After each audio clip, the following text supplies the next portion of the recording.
Éric Monin, professeur d'histoire et culture architecturale à l'École nationale supérieure d'architecture et de paysage de Lille.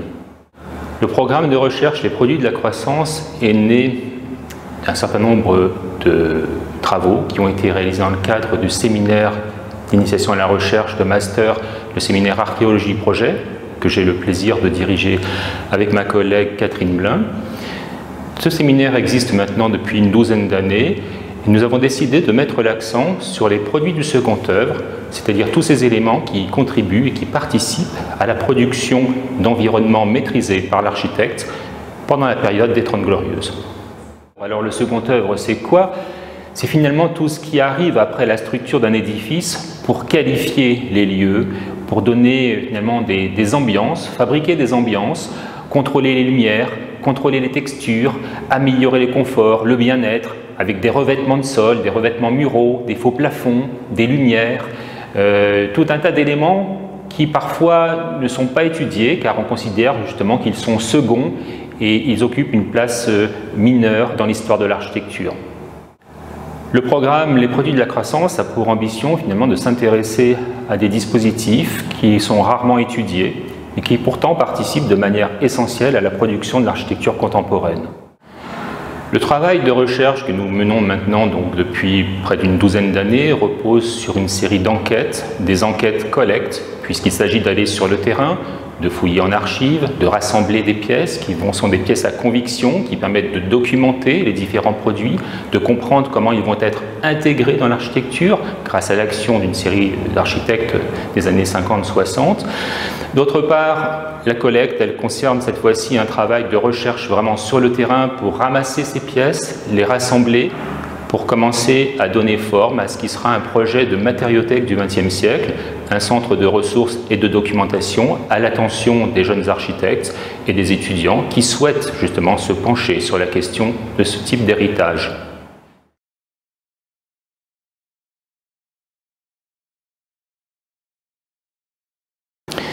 L'exposition Matière à penser, qui a été inaugurée à l'École d'architecture et de paysage de Lille, est une manière finalement de préfigurer cette future matériothèque du XXe siècle. Nous avons choisi de présenter 5 sections avec 7 produits différents qui proviennent des recherches qui ont été réalisées pour le moment. Une première section consacrée aux produits verriers avec des verres imprimés, du verre imprimé ondulé, le verre ondulite, créé avant-guerre, puis réinterprété par des architectes comme Michel Marot dans les années 1950, puis 1960. La deuxième section ici est occupée par les carreaux de terre cuite émaillés Gilson, donc une production locale réalisée à proximité de Saint-Omer. Ces carreaux avaient la propriété d'être des carreaux en 3 dimensions. On voit un léger relief ici présenté sur ces modélisations au quart, réalisées à partir de fraiseuses numériques de notre établissement. En haut, 4 bâtiments qui reprennent ces 4 modèles qu'on retrouve ici dans le catalogue de la maison Gilson qui date donc des années 1970. Des éléments d'archives sont présentés, donc des catalogues, des brochures qu'on trouvait déjà ici pour le verre imprimé, des extraits d'articles publiés ici, par exemple dans la revue Le Mur Vivant, qui insistait sur les vertus de l'industrialisation au milieu des années 1960, comment l'industrie n'était pas simplement un facteur d'homogénéité, de répétitivité, mais comment elle pouvait aussi introduire de la variété quand l'architecte savait s'emparer finalement de la diversité des produits créés par l'industrie. On s'aperçoit finalement que cet élément qui peut paraître extrêmement banal, quand on le considère comme un unicum, devient une pièce qui permet de composer tout un tas de reliefs différents et variés sur la façade au gré des choix de l'architecte.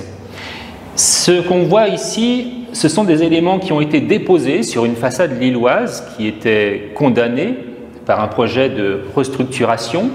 Nous avons déposé à peu près 2 mètres carrés de carreaux, des carreaux 3D de cette couleur turquoise.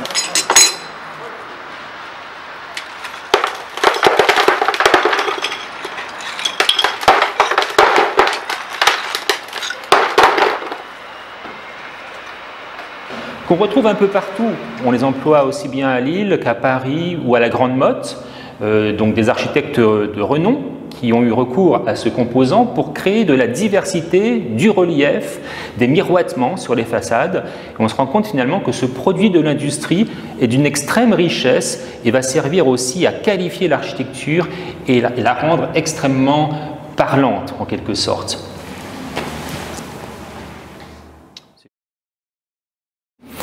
La troisième section est consacrée aux interrupteurs.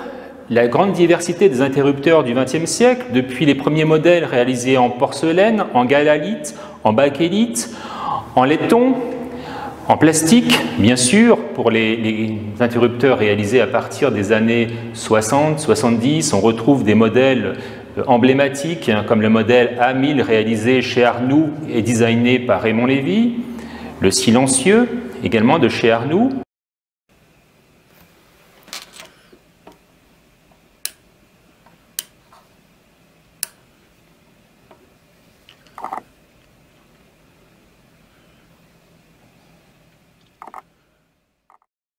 La quatrième section, consacrée au sphérobat et au spatiolita, rassemble deux composants réalisés en aluminium.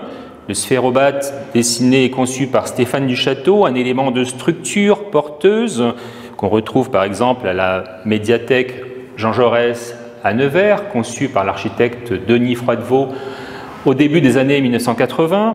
Ce composant provient de la gare de la Part-Dieu à Lyon, où il servait à construire la poutre porte-caténaire qui traverse les voies de TGV.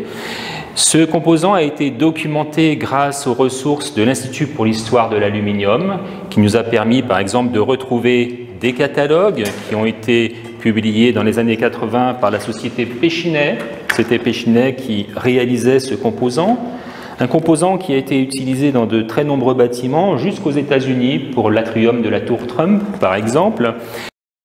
En bas, un composant utilisé pour éclairer. Il s'agit du spatiolita, réalisé par la société Lita, une filiale de Mazda, qui était un dispositif qui permettait de donner forme à la lumière en investissant l'espace, en quelque sorte, par ces tubes en aluminium qui pouvaient serpenter, voire disparaître dans une structure comme celle du spatiolita à Nevers. Finalement, les deux composants pouvaient dialoguer entre eux. J'ai derrière moi un certain nombre de pièces qui sont des carreaux de grès d'Artois qui ont été produits dans le Pas-de-Calais dans les années 60-70, des éléments de la banalité en architecture, du quotidien. Tout le monde a croisé ce type de composants chez lui, dans un restaurant, dans un édifice public. Ce qui est remarquable, c'est que certains de ces carreaux ont été intégrés dans des projets plus spécifiques qui font partie de l'histoire de l'architecture. Par exemple, la Villa Delcourt, la maison Delcourt à Croix, conçue par Richard Neutrat à la fin des années 60, eh bien ce bâtiment intègre dans son séjour et dans l'entrée des carreaux de grès d'Artois, voilà, et qui participe à la construction d'un bâtiment tout à fait spectaculaire et qui est une pièce maîtresse de l'histoire de l'architecture contemporaine. Dans le cadre de tous les diagnostics qu'on peut effectuer in situ pour améliorer la connaissance de ces composants, on se rend compte qu'il y a des bâtiments qui sont réellement des conservatoires de ces produits du second œuvre. On y retrouve par exemple du grès d'Artois, on y retrouve des interrupteurs de chez Arnoux, les fameux interrupteurs silencieux. Tous ces composants représentent aujourd'hui une forme d'héritage, un héritage méconnu qu'on doit s'appliquer à redécouvrir sans cesse grâce aux recherches réalisées dans le cadre de ce programme. Les travaux réalisés dans le cadre de ce programme de recherche soulignent une forme d'urgence également, l'urgence à récupérer, documenter, indexer, classer, archiver toutes ces pièces qui permettent d'élargir notre savoir concernant cet héritage pour pouvoir mieux penser l'architecture du XXIe siècle. S'intéresser aux produits du second œuvre dans la période des Trente Glorieuses, c'est finalement poser la question du rôle de l'industrie du bâtiment dans la production d'une architecture transformée grâce à quantité d'éléments, de composants qui vont venir peupler une multitude de catalogues, des catalogues qui servent à l'architecte finalement et qui deviennent des éléments incontournables dans la production architecturale. On peut se demander comment, au-delà des cercles universitaires, une matériothèque comme celle-ci pourrait avoir un rôle, une fonction. Elle peut servir à alimenter tout un tas de réflexions, de recherches, de travaux très pragmatiques sur la restauration de bâtiments qui ont une valeur patrimoniale, mais aussi une architecture du quotidien dont on a hérité aujourd'hui et qu'il faut parfois remettre au goût du jour ou réadapter aux normes contemporaines. Souvent se pose la question du réemploi. Est-ce la bonne question? Est-ce qu'il faut démonter ces composants, les déposer, les transporter, les stocker, les traiter pour les retransporter et les réinstaller sur un autre bâtiment? Ou tout simplement, ne faut-il pas les laisser en place pour les exploiter et leur donner tout leur sens dans le contexte qu'ils ont déjà qualifié, défini depuis plusieurs dizaines d'années, et les réinterpréter in situ? C'est peut-être là où se situe l'enjeu de la connaissance de ces composants.